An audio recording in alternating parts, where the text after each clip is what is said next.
Olá, meu nome é Patrícia e esse é o primeiro vídeo da série sobre os compostos carbonílicos alfa-beta insaturados.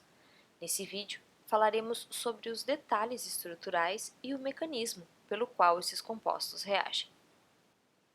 Os compostos carbonilados alfa-beta insaturados possuem uma ligação dupla conjugada com a carbonila, ou seja, entre os carbonos alfa e beta a carbonila.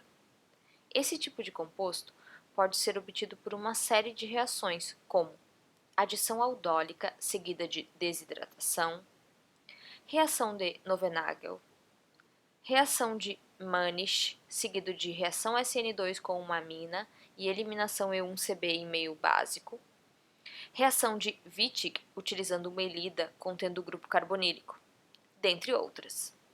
Todos esses métodos de síntese foram vistos em materiais próprios.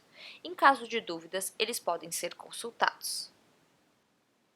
Quando a ligação dupla carbono-carbono está conjugada com o grupo carbonila, que é um grupo retirador através de efeito mesomérico, o composto é mais estável do que quando a ligação múltipla não estiver conjugada, se compararmos estruturas similares. Podemos observar a diferença de estabilidade para os compostos contendo a dupla ligação entre os carbonos beta e gama, ou seja, dupla não conjugada à carbonila, e compostos com a dupla entre os carbonos alfa e beta, ou seja, dupla conjugada com a carbonila.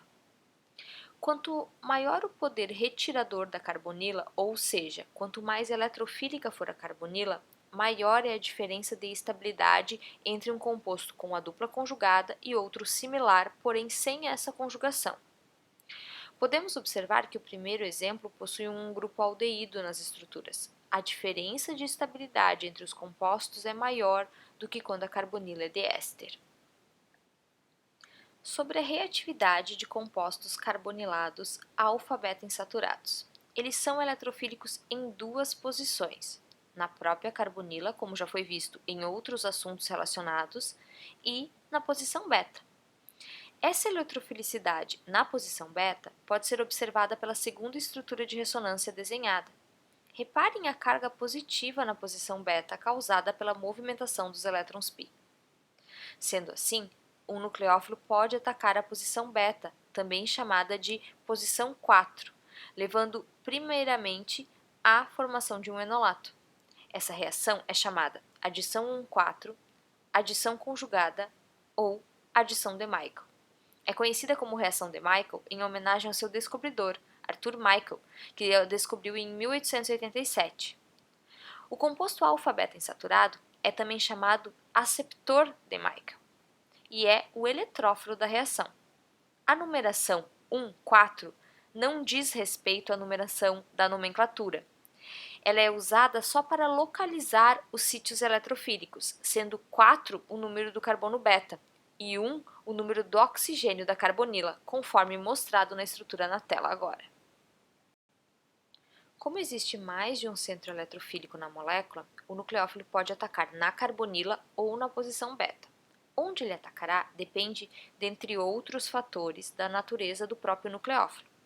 Nucleófilos mais duros preferem atacar a carbonila, que é o centro eletrofílico mais duro, ou seja, com maior carga concentrada. Nesse caso, a reação é controlada por cargas.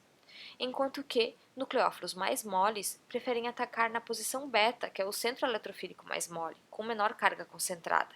A reação é controlada por sobreposição orbitalar. Conforme comentado, as reações controladas por cargas, ou seja, entre espécies mais duras, ocorrem na carbonila. Já as reações controladas por orbitais, entre espécies mais moles, ocorrem no carbono beta. Isso ocorre pois o LUMO do sistema conjugado tem maior coeficiente no átomo de carbono beta, ou seja, é maior nesse átomo, refletindo a estrutura de ressonância que contém a carga positiva nesse átomo. Podemos observar os orbitais moleculares π para um sistema conjugado contendo uma carbonila e uma dupla ligação. São 4 orbitais π na sequência e, portanto, 4 orbitais moleculares π formados. São 4 os elétrons a serem alocados nesses orbitais.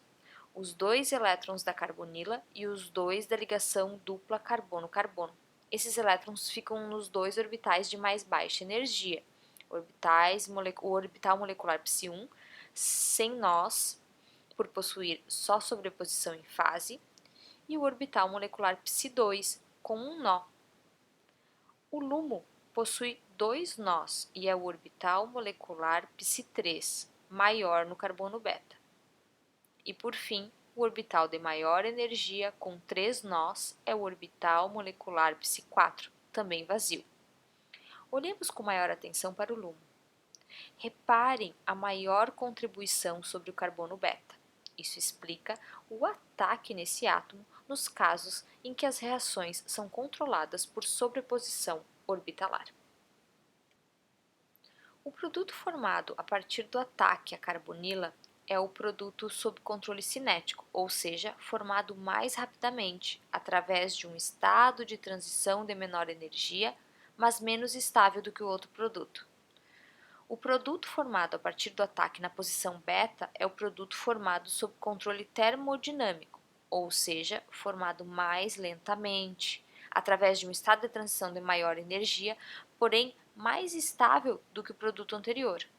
O produto de ataque na posição 4 é mais estável devido ao maior afastamento estéreo dos grupos. Vejamos o mecanismo de adição conjugada com calma, já que esse mecanismo não foi abordado em nenhuma outra série de vídeos. Quando o nucleófilo ataca a posição beta, ataca, conforme já falado, no LUMO, o orbital molecular Psi, rompendo a ligação π. Esses elétrons acabam por ser alocados na próxima ligação, causando o rompimento também da ligação dupla carbono-oxigênio. Isso gera um enolato no meio. Esse enolato pode ser protonado ao composto carbonílico correspondente, ou pode atacar outro eletrófilo presente no meio. Caso o nucleófilo de uma adição conjugada seja um enolato, apenas quantidade catalítica de base é necessária. Isso ocorre pois o enolato formado através do ataque na posição beta pode ser protonado por uma molécula de reagente, o composto carbonílico íntegro, gerando outro enolato que ataca 1,4 novamente. E o equilíbrio, incluindo o produto aldólico, pode ser forçado ao produto de adição 1,4, que é mais estável. Bem, nos próximos vídeos dessa série, veremos exemplos de aplicação desse tipo de reação e variações de reagentes. Bons estudos!